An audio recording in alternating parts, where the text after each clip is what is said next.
আসসালামু আলাইকুম। আজকে আমি এই ফুলটির টিউটোরিয়াল আপনাদের সাথে শেয়ার করব। দেখতে পাচ্ছেন এটি 3 লেয়ারের ফুল এবং 6টি করে পাপড়ি করা। তো এই ফুলটি করার জন্য প্রথমে আমি একটি ম্যাজিক রিং করে নিব। ক্রসের মতো করে আঙ্গুলের মধ্যে সুতা পেঁচিয়ে এরপর লুপ বের করে এনে এখানে একটি চেইন করে দিলে রিং হয়ে যাবে। এরপর আমি এখানে আরও 2টি চেইন করব, তাহলে 3টি চেইন হবে। 3টি চেইনকে ফার্স্ট ডাবল ক্রোশেট কাউন্ট করব এবং এখানে আরও 2টি চেইন করেছি। এই 2টি চেইনকে স্পেস হিসাবে কাউন্ট করে এখানে আমি একটি ডাবল ক্রোশেট করে নিচ্ছি। আবারও 2টি চেইন করব স্পেস হিসাবে, এরপর একটি ডাবল ক্রোশেট করে নিব। আবারও 2টি চেইন এবং একটি ডাবল ক্রোশেট করব। এভাবে 6 বার আমি এই কাজটি করব, তাহলে আমার 6টি স্পেস তৈরি হবে 6টি পাপড়ির জন্য। প্রত্যেকবারই আমি এভাবে কাজটি করে নিয়েছি। এরপর প্রথমে যে 3টি চেইন করেছি এই 3 নাম্বার চেইনের ভিতর দিয়ে একটি স্লিপ স্টিচ করে জয়েন করে দিয়েছি, তাহলে আমার 6টি স্পেস তৈরি হয়েছে। এবার প্রথম স্পেসে যাওয়ার জন্য একটি সিঙ্গেল ক্রোশেট করতে হবে, এরপর 3টি চেইন করতে হবে। 3টি চেইন করে এখানে ডাবল ক্রোশেট করে নিচ্ছি। 3টি চেইন এবং 3টি ডাবল ক্রোশেট করে 3টি চেইন করে সেই সেম স্পেসে একটি স্লিপ স্টিচ করে আমি একটি পাপড়ি করে নিয়েছি। তৃতীয় পাপড়ি করার জন্য পরবর্তী যে চেইনের স্পেস আছে এখানে একটি সিঙ্গেল ক্রোশেট করব এবং 3টি চেইন করব।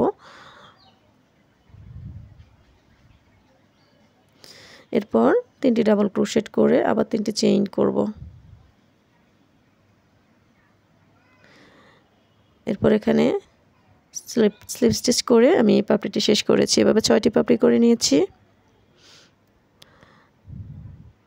এরপর আমি এখানে 4 বার চেইন করব, 4টি চেইন করে 2টি পাপড়ির মাঝখানে সিঙ্গেল ক্রোশেট দিয়ে জয়েন করে দিব।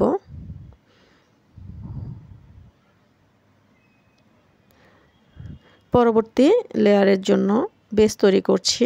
4টি চেইন করে একটি সিঙ্গেল ক্রোশেট করছি 2টি পাপড়ির মাঝখানে।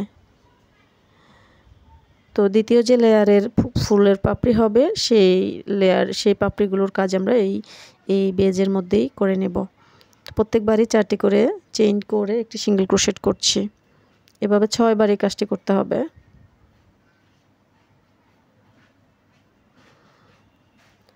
ছয়বার করে নিয়েছি। এবারে এক্সট্রা একটি চেইন করে আমি সুতাটিকে কেটে নিব। এখানে আমি লাল সুতাটি জয়েন করব, এজন্য আমি একটি নট করে নিচ্ছি। প্রথমে নট করে প্রথম যে চেনের ঘরটি করেছি সেখানে আমি সুতাটিকে জয়েন করে দিচ্ছি। একটি সিঙ্গেল ক্রোশেট দিয়ে জয়েন করে দিচ্ছি। এখানে স্লিপ স্টিচ দিয়ে আপনারা জয়েন করতে পারবেন। এরপর আরও 2টি চেইন করে নিচ্ছি, তাহলে 3টি চেইন হলো। এবারে আমি এখানে ডাবল ক্রোশেট করে নিচ্ছি। 1 হয়েছে, 2, 3, 4। এখানে 4 চেইন করে আবার 3 চেইন করে একটি স্লিপ স্টিচ করে একটি পাপড়ি তৈরি করে নিব। প্রত্যেক স্পেসে এভাবে একটি করে পাপড়ি করব। দ্বিতীয় পাপড়িটি করার জন্য আমি যে দ্বিতীয় ঘরটি আছে সেখানে একটি সিঙ্গেল ক্রোশেট করব, 3টি চেইন। এরপর ডাবল ক্রোশেট, 4টি ডাবল ক্রোশেট, 3টি চেইন, 4টি ডাবল ক্রোশেট এবং 3টি চেইন, একটি স্লিপ স্টিচ করে দ্বিতীয় লেয়ারের পাপড়িগুলো তৈরি করে নেব।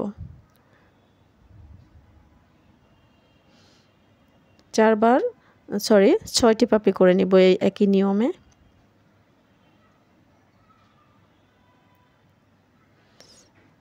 এরপরে আমি যে আমাদের তৃতীয় লেয়ারের জন্য বেস তৈরি করব, তো সেখানে আমি 5টি করে চেইন দিব। 5টি চেইন দিয়ে 2টি পাপড়ির মাঝখানে সিঙ্গেল ক্রোশেট দিয়ে জয়েন করে দেব।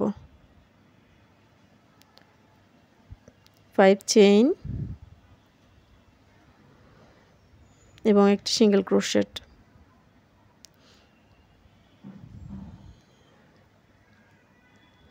5 চেইন, একটি সিঙ্গেল ক্রোশেট, এরকম করে করে 6 বার এই কাজটি করব 6টি পাপড়ির জন্য।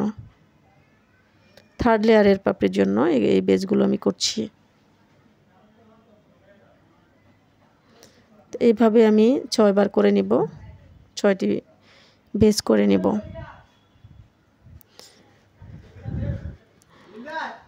এরপর আমি এখানে যে প্রথম চেনের ঘরটি সেখানে আমি একটি সিঙ্গেল ক্রোশেট করেছি এবং 3টি চেইন করে এখানে ডাবল ক্রোশেট করে নেব।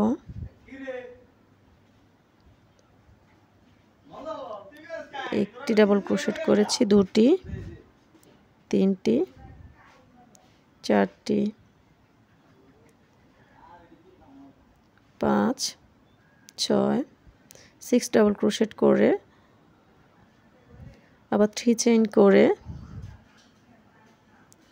এখানে একটি স্লিপ স্টিচ করে একটি পাপড়ি তৈরি করে নিচ্ছি।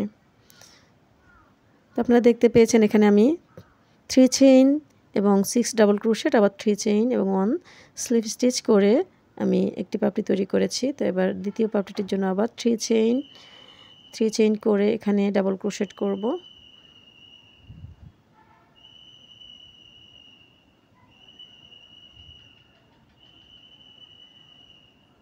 2, 3,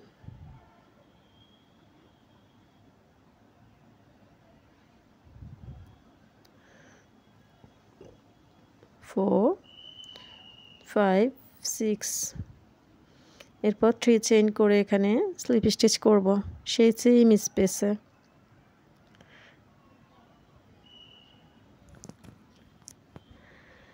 এবারে 3rd নাম্বার ঘরে আমি একটি সিঙ্গেল ক্রোশেট এবং 3টি চেইন করেছি।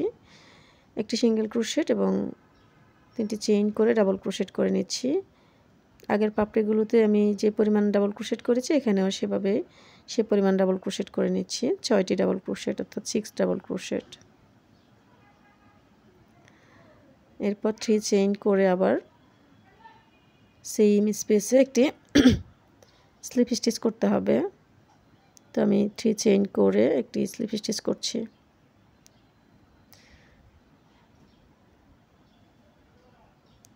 এই নিয়মে 6টি পাপড়ি করে নিতে হবে 3rd লেয়ারের জন্য।